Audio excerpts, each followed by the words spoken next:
It's not something we take lightly as coaches. It's something we take great honor in. When I was asked to speak, I kind of was wondering what I can say to you young people that would give you some meaning, or give you something to take away. So here it goes. The first thing I would tell you is to find something you're passionate about. When you find that, pursue it with reckless abandon. It took me 35 years.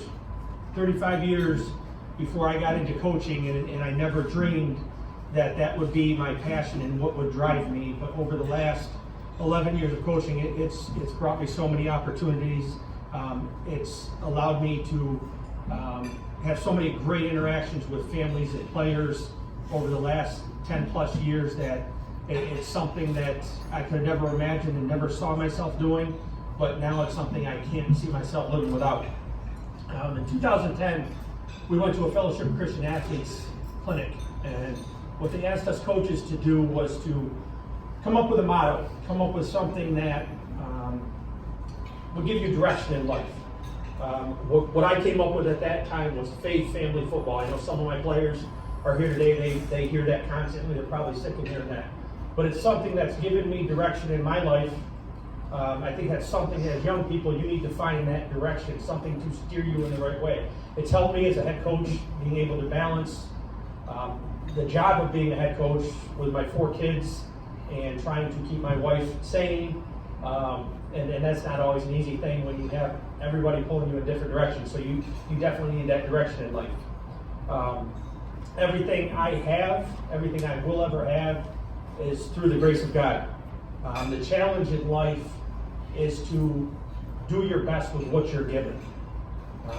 Don't look at others. Don't look at what other people have. Look what you have.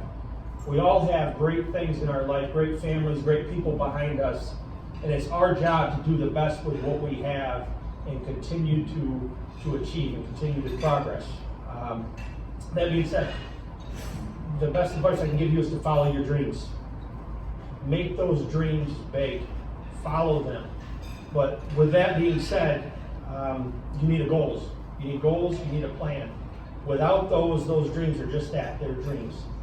I think with those dreams, you need 2 things to propel yourself to accomplish those goals, and that's discipline and consistency. It can't just be on the days you feel like it. It's got to be on those days maybe when you don't feel like it, maybe when you're not at your best. Are you willing to push through? Are you willing to, again, achieve those goals, keep them in front of you, and continue to push yourself? With those goals, the other advice I give you is to write them down. Write down your life goals, your weekly goals, monthly goals, yearly goals, daily goals. I have daily goals every day. Some of them are very simple. Sometimes it's not to make my wife mad. Sometimes it's not to make my kids mad. Something as simple as that. But every day I wake up, I have something in front of me that I hope I can achieve. The other thing I'd like to tell you, and maybe this isn't a popular thing with young people right now, but hard work works. I can't say that enough. We live in a society that lately you want that quick fix. You want that easy way out. Here's something for all you young people to understand. Successful people in this world, they work hard.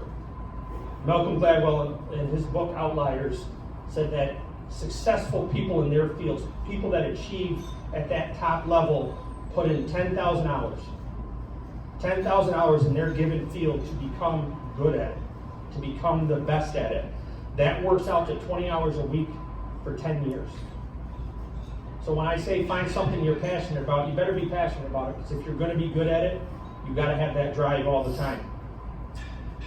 The other, and probably one of the most important things I'd love to stress to these young people, is the most selfish thing you can do in your life is to help others.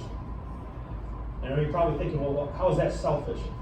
Because that feeling you get from helping others when nothing's expected back, you can't replace that. Other than my family, there's nothing better than that feeling of helping others, help them achieve their goals. I know we got someone in the room back there, Amy Smith, who, for the Jenna Brown community, exemplifies that. Always there to help others. And I can guarantee you she would tell you the same thing, that the feeling you get from helping others achieve their goals, and a lot of you guys have seen it on the sports fields. I'm looking at Jake Bombard, assist. That's what I'm thinking of when I see him. How many times he set up kids. I'm sure he's one of those kids that would say, I'd rather give it a great assist, great pass, and a high five than hit the shot.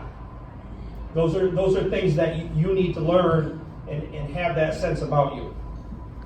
The other thing I would say to you, and I heard a few weeks ago we had a speaker come into our church and he said this, and I thought this was great advice. Put your shoes way under your bed. So every morning when you get up, you got to get on your knees. And while you're down there, say thank you. Say thank you for your parents. Say thank you for your families, for your health. Say thank you that you have another day, for love, for forgiveness. Start your day out that way, and you would be amazed at how much it's going to change your outlook on life when first thing in the morning you're giving thanks for every good thing you have in your life. I will end this with, I can't stress enough relationships. A lot of you guys have developed them with your teammates. You probably don't realize this now. I realize it now that I'm coaching and some of those guys are coming back to me. Those relationships don't end with the end of your sports season. They don't end with the end of your high school career.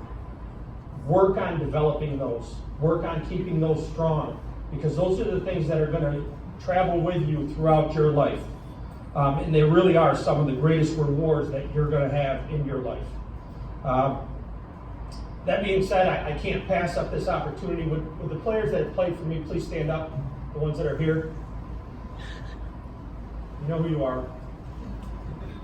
You guys all lost the bet because you didn't guess what I would say to you. But I got one last chance and I'm not going to pass it up. I love you. I'm proud of you. And stay humble. Thank you and God bless.